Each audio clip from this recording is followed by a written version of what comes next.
Amados irmãos, quero saudar a todos com a graça e a paz de nosso Senhor Jesus Cristo, a quem somos gratos por esse maravilhoso privilégio que temos de nos reunir para sermos edificados pela Sua palavra, para nos congregarmos com os nossos irmãos em Cristo e assim fortalecermos o nosso coração para encararmos mais uma semana para o louvor da glória do nosso Deus. Eu quero convidar a amada igreja a abrir comigo a Sagrada Escritura no Salmo de número 131. À medida que você, meu amado irmão, encontrar o texto, por favor, peço que você se coloque de pé. Salmo 131.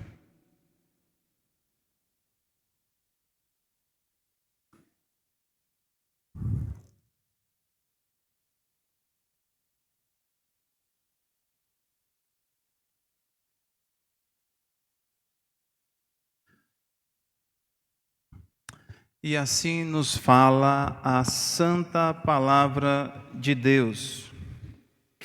Senhor, não é soberbo o meu coração, nem altivo o meu olhar. Não ando à procura de grandes coisas, nem de coisas maravilhosas demais para mim. Pelo contrário, fiz calar e sossegar a minha alma, como criança desmamada se aquieta nos braços de sua mãe, como essa criança é a minha alma para contigo. Espera, ó Israel, no Senhor, desde agora e para sempre. Vamos à presença de Deus em oração, meus amados. Nosso querido Deus, muito obrigado por esse privilégio que temos de publicamente proclamarmos o glorioso nome do Senhor. Desfrutamos dessa liberdade aqui em solo brasileiro e aproveitamos para, junto ao trono de Tua graça, interceder por aqueles nossos irmãos em Cristo que, estando perseguidos, preservam a mesma fé e lutam o bom combate da fé à semelhança de cada um de nós. Que o Senhor abençoe e sustente a perseverança da igreja perseguida e nos ajude a cada dia mais e mais valorizarmos essa liberdade para que possamos crescer em graça e em conhecimento e aprimorar a cada dia o nosso testemunho para o louvor da Tua glória. Que o Senhor seja propício a nós neste momento em que diante da Tua palavra estamos. Que o Senhor fale ao nosso coração. É o que te pedimos em nome do nosso Senhor Jesus. Amém. Você pode sentar.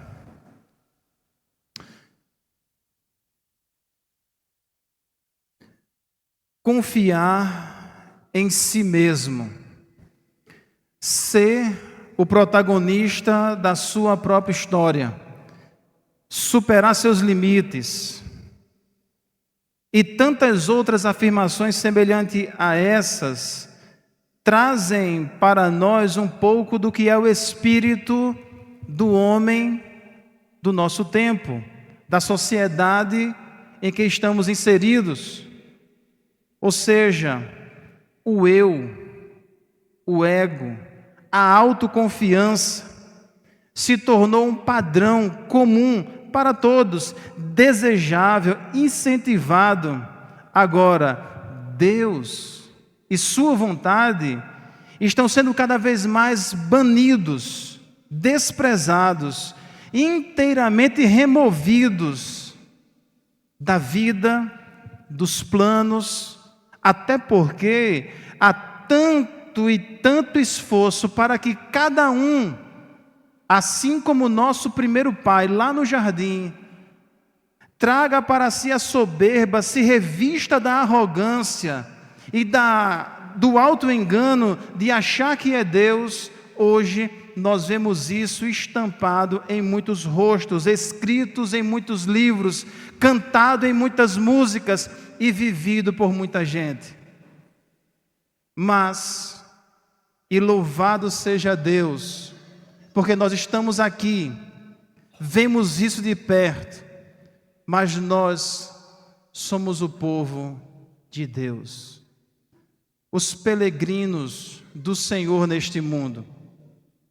Como falou o Salvador de nossas vidas, nós estamos aqui, mas não pertencemos a esse mundo, somos do Senhor, caminhamos pelo Senhor e seguimos para o prêmio de uma soberana consolação que foi conquistado por Jesus e que nos aguarda na morada eterna, na casa do Pai, no novo céu e nova terra, desfrutando de uma justiça eterna. Portanto, este mundo é o palco onde nós, como luzes acesas pelo Senhor através do Santo Evangelho, somos chamados a viver aquilo que o profeta Jeremias, sendo boca de Deus, proclamou a Israel no Antigo Testamento e que continua ressoando para o coração da Igreja de Cristo. Assim diz o Senhor: maldito o homem que confia no homem e faz da carne mortal o seu braço e aparta o seu coração do Senhor. Amados, nós sabemos que esta soberba pregada no nosso tempo não passa de uma ilusão. A vida, o mundo, do modo como ele se encontra hoje, corrompido pelo pecado, ele se tornou perito em esmagar as ilusões, em frustrar os planos fundamentados apenas na força do braço do próprio homem.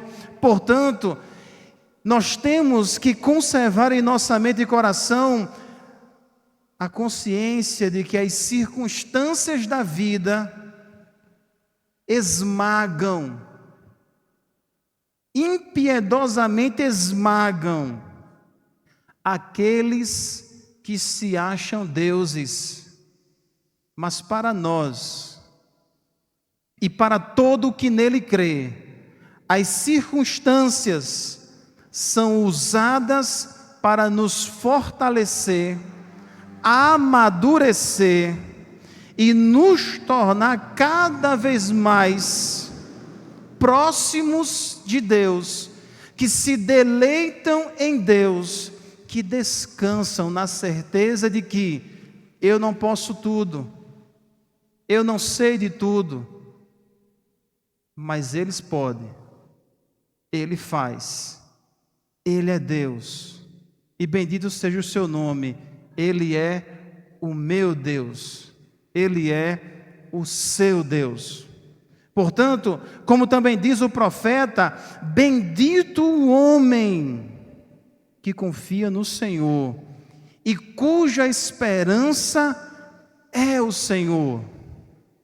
Portanto, quando nós relembramos essas verdades, amados, tendo diante de nós o Salmo 131, nós vemos aqui um exemplo glorioso registrado pelo Espírito Santo para nos fazer incorporar na nossa conduta esse padrão bíblico, essa vida fundamentada sobre uma rocha, essa vida cuja confiança, esperança e convicção não está em nós, mas em Deus. Aqui nesse salmo, Davi dá um testemunho da sua humildade e confiança em Deus e nos mostra como isso foi um processo por meio do qual ele chegou a esse estado por um amadurecimento que não somente, irmãos, desenvolveu nele essas virtudes, mas trouxe para ele um deleite e uma alegria ainda maior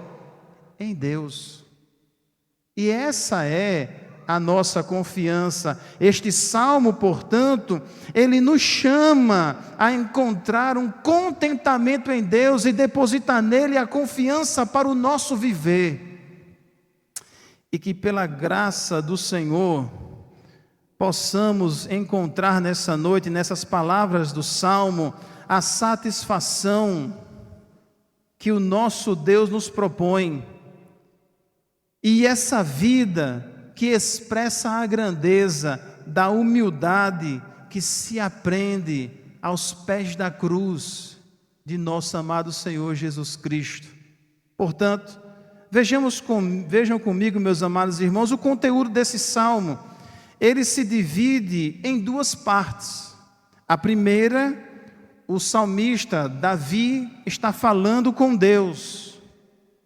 Ele apresenta-se e apresenta a sua humildade e a sua confiança a Deus em oração.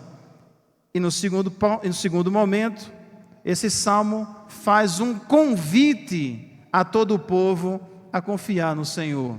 Vejamos como o salmista trata dessas questões aqui no salmo. Com sua Bíblia aberta e seu ouvido atento, o texto diz assim: ele começa colocando-se diante do Senhor, apresentando a condição do seu coração. Senhor, não é soberbo o meu coração. Aqui ele está abrindo o seu mundo interior para o único que sabe de todas as coisas e conhece as intenções do coração. Ele está dizendo para aquele diante de quem ele não pode esconder nada, não pode camuflar nada, não pode maquiar nada. Ele está dizendo para Deus: Senhor, não é soberbo o meu coração.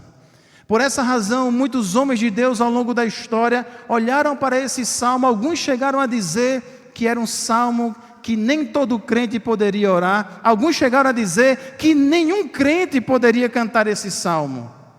Tamanha é a humildade, a sinceridade e a maturidade que esse salmista tem diante de Deus.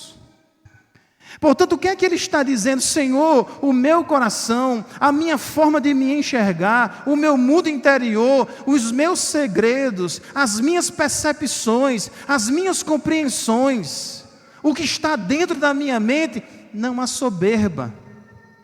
Eu não enxergo a mim mesmo maior do que realmente eu sou. Eu não deixo a casca, o externo, me iludir e me levar a pensar de mim, como diz o apóstolo, mais do que convém. Ele carrega diante de si uma compreensão, e meus amados irmãos, entendamos que esse tipo de compreensão se aprende numa vida com Deus. Porque é quando nós conhecemos o Senhor e andamos com o Senhor que Ele vai lapidando o nosso coração até chegarmos no momento em que nós saberemos que Ele, e somente Ele é Deus, que Ele e somente Ele eleva-se acima dos outros. Não existe nenhum outro ser que possa trazer para si a justa e correta supremacia sobre tudo e todos. A Escritura diz: ao Senhor pertence a terra, o mundo e todos que nele habitam, porque Ele é Deus, mas nós somos homens, nossa vista é limitada, nosso saber é limitado, nossos recursos são limitados, nosso controle é limitado. Por isso o salmista está dizendo diante de Deus: eu sei quem eu realmente sou. Não sou altivo, não sou soberbo, não sou arrogante, não sou prepotente, não olho os outros de cima para baixo. No meu coração eu sei quem eu sou. E agora, diante de Deus, ele falou do coração, do mundo interior. Agora ele vai falar de como esse coração atua a partir dos olhos. Nem altivo o meu olhar. Olhar altivo, lá no livro de Provérbios, é uma das coisas que o Senhor Deus abomina, que o Senhor Deus reprova. Um olhar altivo significa uma predisposição para não ser aquele tipo de discípulo de Jesus que a Escritura nos propõe. Porque quando eu olho os outros com ares de superioridade, das duas uma, ou eu vou humilhar, ver a cana quebrada e o pavio fumegando, e vou terminar de apagar e terminar de quebrar com indiferença, com falta de empatia, ou então eu serei oportunista, aproveitando do meu lugar para tirar dos outros vantagens sobre aqueles que são mais fracos. O olhar altivo, ele representa uma disposição para o mal, para a indiferença. O salmista vai concluir dizendo: não anda à procura de grandes coisas, nem de coisas maravilhosas demais para mim. Eu sei o meu limite, eu sei o meu lugar, eu não estou procurando, eu sei até onde eu posso ir. É claro, irmãos, que isto daqui não é uma certa palavra ou um convite à preguiça, àquela vida parada, né? De uma pessoa totalmente desleixada dizendo assim: tá bom. Mas aqui é de alguém que sabe que com toda a sua força, com todo o seu recurso, e reconhece a realidade. Todos nós temos um limite. Nossa força não é onipotente, nossos planos não são oniscientes. Tudo uma hora vai esbarrar no limite. Então o salmista está dizendo para Deus: eu sei até onde eu posso ir. Eu sei até onde eu posso ir. Eu sei onde é o meu lugar. Aí, irmãos, quando chega no versículo 2, quando ele acabou de dizer para Deus o que não está nele, nem no coração, nem no olhar, nem no desejar, nem no buscar, ele agora vai dizer para Deus o que é que de fato tem. Veja como é o processo que o salmista descreve aqui. Pelo contrário, diferente desta soberba de coração, altivez de olhar e falta de limites nos meus planos, o texto vai dizer: fiz calar e sossegar a minha alma. Isso daqui, irmãos, é o bom combate que a nossa fé nos propõe. O salmista está dizendo com isso, deixando claro que houve um tempo que a soberba esteve no seu coração. Lembremos, estamos falando aqui de Davi, um rei, mas ele está dizendo: fiz calar a alma e calar e sossegar a alma significa submeter o eu àquilo que é a vontade de Deus. Talvez seja uma experiência um tanto distante do que nós estamos habituados a pensar, mas só basta, amados, lembrarmos do que, por exemplo, nos diz a Escritura, no Salmo 103, quando ele olha para si mesmo e diz que a sua alma bendiga o Senhor. Ele se confronta para que ele não esqueça de nenhum benefício de Deus.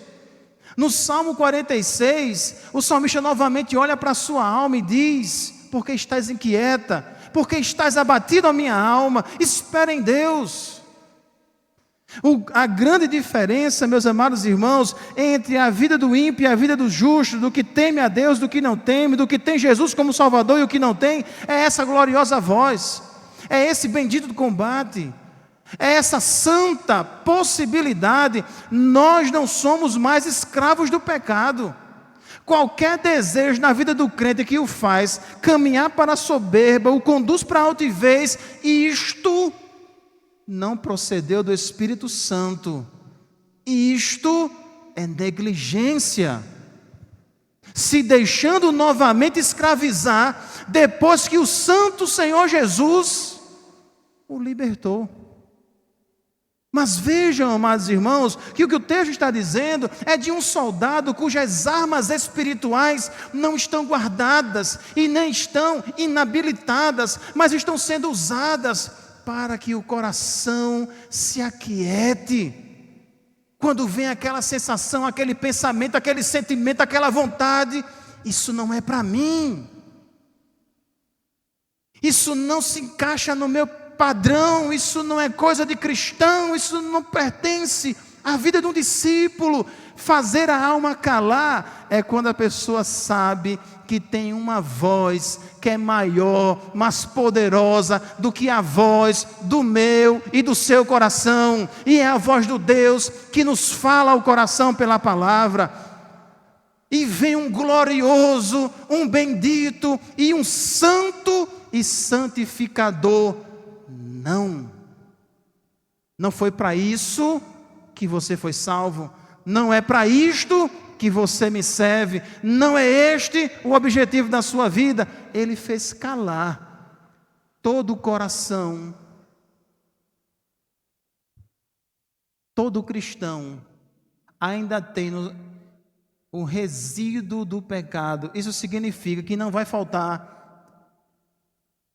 ocasiões, oportunidade, situações aqui entre nós. O que varia, irmãos, são as tentações. Tem coisa que é uma tentação para um que não vai ser para o outro. Mas cada um de nós, meus amados irmãos, tem algo que gera um pensamento, que traz à tona uma palavra, que conduz para uma ação que não agrada a Deus. Mas o que é que o salmista está dizendo? Eu fiz calar e sossegar a minha alma. Mas esse processo não acontece apenas numa aberta batalha.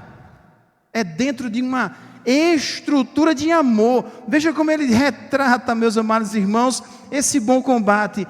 Como a criança desmamada se aquieta nos braços de sua mãe, como essa criança é a minha alma para contigo. Existe muita divergência em relação à interpretação dessa metáfora que o salmista usa aqui. Mas um fato é que ele está dizendo para Deus assim: eu estou, Senhor, nos teus braços como aquela criança que já saciada, que já farta, que já calou aquele choro, sabe o choro, a birra. Feita a minha pequenina Helena, quando ela está com fome, ela dá cada grito, ela chora, fica braba, ela quer comer, irmãos. Ela quer leite. Aí a birra é o crente escutando a voz do pecado. Ele está com vontade, ele está com desejo, ele fica ali, vem aquela tentação, e ele fica, vou, não vou. Mas ele, enquanto fica com essa birra, Davi está dizendo: eu calei a minha alma, me achegando e me colocando nos braços do meu Deus. Foi amando a meu Deus. Ele disse não para mim, que aquilo não era para mim, que não faz parte da minha vida, que não é para eu andar por aquele caminho, mas é por isso que eu o amo, é por isso que eu desejo, porque as palavras desse Deus sempre nos conduzirão para aquilo que o profeta disse: não é maldito quem ama a Deus, não é desprezado por Ele quem segue sua palavra. Os benditos do Senhor, meus amados irmãos, são aqueles que ouvem a sua doce voz e encontram mais prazeres e delícias na presença de Deus do que nas tendas das perversidades desse mundo, que olha para Deus e diz: Senhor, a tua graça, bendito Deus, é melhor do que a vida. Mas se ficar batendo pé e ali tentando com a própria força, cai. Mas o salmista está dizendo que ele calou a sua alma nos ternos braços de Deus, desfrutando da presença, buscando a graça, suplicando o seu auxílio, seu socorro. O nosso Deus, Ele não é apenas aquele que dá a ordem, Ele nos dá o que é necessário para fazer aquilo que Ele requer de nós. Então foi assim que o salmista falou para Deus. E diante dessa experiência que nos braços de Deus o conduziu para esse amadurecimento e crescimento e autoconhecimento baseado na palavra, ele agora faz um convite para todo o povo. Por quê? Porque essa esperança, ela não é exclusiva. Isso não é coisa de rei do Antigo Testamento. Isso é coisa de filho de Deus, de ovelha de Jesus, de servos do Senhor, de quem nele crê, nele confia e nele espera. É este caminho aprazível, banhado em amor, que traz consigo a sua bendita intimidade, que nos conduz a encontrar nele a razão, encontrar nele a força para suportarmos, resistirmos e caminharmos pela graça dele e para a glória dele. Este homem, ele se levanta como rei diante da nação e diz: espera, ó Israel, espera, ó Israel, no Senhor. É para todos e para todos sempre. Não é uma experiência momentânea, mas é uma esperança e uma experiência contínua e eterna, desde agora e para sempre. Este é o caminho do cristão. Por isso, meus amados irmãos, que certo comentarista diz: para ler este salmo, você vai gastar menos de 25 segundos. Rapidamente você lê. Mas depois de 25 anos caminhando com Cristo, talvez nós estivéssemos ou estaremos começando a entender essas palavras e aplicando-as na nossa vida. Isto que está colocado aqui nos traz algumas verdades que julgo muito importantes. Seguimos aqui para algumas aplicações. Veja, irmãos, a primeira coisa que eu acho e entendo que esse texto nos remete é voltarmos a nossa atenção para compreender o que é a malignidade da natureza do pecado. Sim, do pecado. Pois isso daqui nos mostra uma certa engrenagem que funciona no dia a dia, no cotidiano de um crente, que tanto pode conduzi-lo, se for bem vivida, para um amadurecimento, ou então o conduz para uma vida apática, infrutífera, tacanha, sem brilho, sem luz. Por quê? Porque é isso que o pecado faz. O pecado nos faz, irmãos, querer ser iguais a Deus. O pecado, ele impede que a gente tenha essa autocompreensão prudente, bíblica e santa. O pecado, ele não tem nenhuma implicação neste aspecto positivo que o Salmo nos ensina. Pelo contrário, o que é que o pecado faz? O que é o pecado? É quando Deus diz não e eu digo o quê? Eu posso. Ainda que não com o coração, não com a mente, mas é o que eu faço. É quando eu não entendo quem eu sou e começo a agir como eu não deveria. É isso que o pecado faz na vida de um crente. Às vezes as pessoas estão muito desligadas e desatentas a esse aspecto. Quando nós estamos pecando reiteradamente, o que significa que nós esquecemos da nossa identidade em Cristo Jesus. Porque o pecado vem e nos faz ter uma compreensão totalmente inversa da natureza a qual Deus nos concedeu. Aconteceu assim no jardim e acontece assim até hoje. Todas as filosofias, todas essas tendências de autoajuda, esses discursos de autoconhecimento, de autorrealização, eles partem de uma compreensão pecaminosa, porque quando se tira Deus da equação, o homem que foi criado conforme a imagem e semelhança dele, perdeu-se e, como Paulo diz, desonra o seu próprio corpo. Ou seja, meus amados irmãos, a natureza do pecado implica nesta falta de compreensão e nesse desvio da natureza para a qual Deus nos fez. Então tenhamos cuidado, meus amados irmãos, tenhamos cuidado, porque em nós opera um Espírito que comunica a vida. O Espírito Santo nos guia para sermos filhos de Deus, andarmos com Deus, sermos usados por Deus, mas este pecado ainda continua em nosso coração e ele quer usurpar ou quer que usurpemos o lugar de Deus. Lembre todo dia, não esqueça nunca, você não é Deus. Pastor, eu sei disso. Mas quando você peca, é como se você tivesse esquecido. Quando você pensa o que não deve, fala o que não convém, age do modo errado. Quando a sua opinião é mais importante do que tudo, até do que a palavra. Quando você tem seus planos e não adianta ninguém dar conselho, a Bíblia pode falar, o Espírito Santo pode gritar, Jesus pode aparecer e você não muda. Isso é aspecto de uma vida que foi desfigurada e invertida pelo pecado. Ovelha de Cristo, escuta a sua voz. Ou não é assim que o Salvador de nossas vidas diz? Suas ovelhas, quando escutam suas vozes doce, fogem.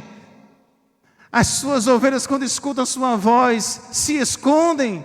Não, meus irmãos, a voz dele é doce, mais doce que o destilhar dos favos. O salmista diz, essa é a vontade do nosso Deus. Nós, ao ouvirmos a sua voz, temos prazer em nosso coração, mas não deixe o pecado tapar seus ouvidos, fechar os seus olhos e lhe conduzir para um lugar que não lhe convém, que está além daquilo para o qual Deus nos chamou. Isso, portanto, nos chama a nos satisfazermos com aquilo que a graça de Deus nos propõe, meus amados irmãos. Porque se isso nos chama a atenção para essa natureza maligna do pecado, também nos chama a atenção para a natureza gloriosa e bendita da graça de Deus. Ela abre nossos olhos. Ela nos faz enxergar a grandeza de Deus, ela nos faz enxergar quem é o verdadeiro Salvador, ela nos faz apontar qual é o caminho, a verdade e a vida. Essa é a graça que nos faz a cada dia aprender a ser semelhantes a Jesus. Essa é a graça, meus amados irmãos, que cantamos há pouco e que opera eficazmente na vida dos justos, dos santos. Essas coisas não podem sair da nossa mente, porque a graça de Deus, diz Paulo a Tito, ela educa. A graça de Deus nos forja a imagem de Jesus, e esse é o processo que devemos encarar durante toda a vida. Imprimir no nosso modo de falar, no nosso modo de viver, as características de Cristo. E diante disso, ainda é preciso que falemos algumas coisas. Se nós temos que nos apartar desse discurso de autoengrandecimento, eu gosto muito do que o Anthony Huckman, um teólogo sistemático, ele diz, nós precisamos aprender, irmãos, a nos alegrar com a autoimagem, com a imagem que agora nós temos, dada pela graça de Deus. Você que é cristão não precisa necessariamente de autoestima nesse sentido, desses aspectos que estamos falando. Buscar o seu bem-estar não está na boca do coach, está lá no mandamento. O mandamento da Bíblia já nos ensina muito bem a cuidar do corpo, a cuidar da alma. A Bíblia vai dizer que se você quer ter uma boa noite de sono, crê em Deus, está lá no Salmo 3, no Salmo 4. A Escritura tem muitas orientações para nós termos uma vida tranquila. Agora você tem que aprender a se alegrar, sabe com o quê? Em lembrar quem você é em Cristo. Não é quem você é por você mesmo. Não é por quem você é pelo que você tem, mas por quem você é em Cristo. Essa compreensão é o que vai nos colocar no eixo, no trilho. Porque eu tenho que lembrar quem eu sou em Jesus, irmãos. A Bíblia diz que nós somos, por causa dele, filho de Deus, mais do que vencedor. Nós temos na Bíblia as afirmações que apontam, sim, para coisas que Cristo fez por nós, que devem trazer alegria, não em nós, mas como Paulo disse, nós nos alegramos e nos gloriamos em Cristo, no que Ele é para mim, no que Ele fez na minha vida.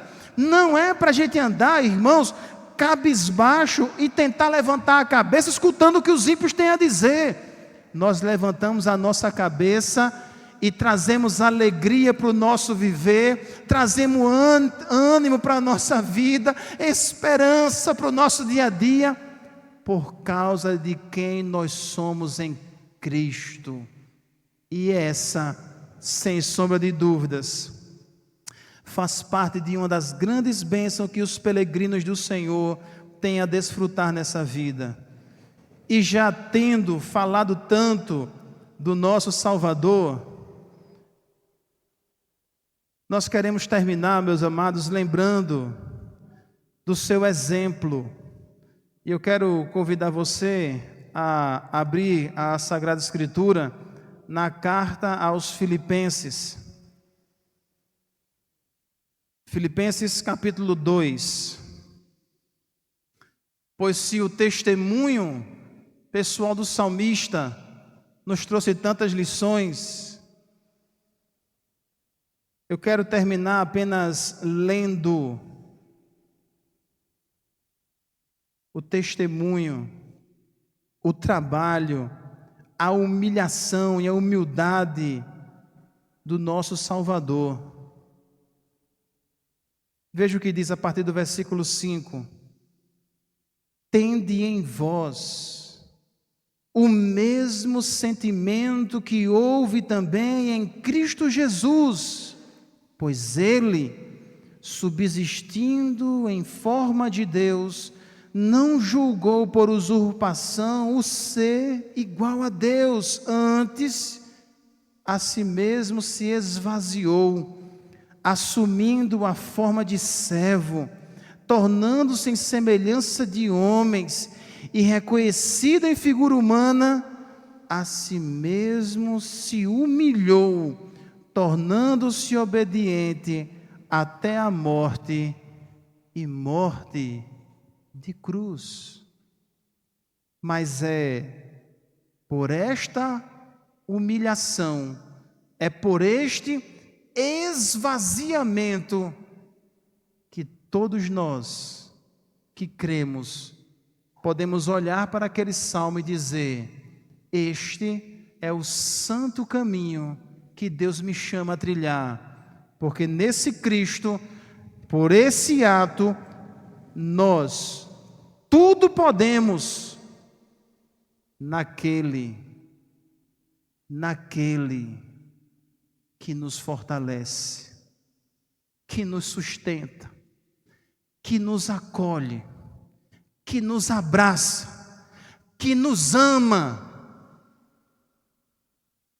Nele, nós podemos dizer diante desse mundo: eu não posso, mas a quem eu sirvo e a quem eu amo, em nome dele, nós podemos fazer tudo o que ele nos salvou e nos concedeu a fazer para a sua glória neste mundo.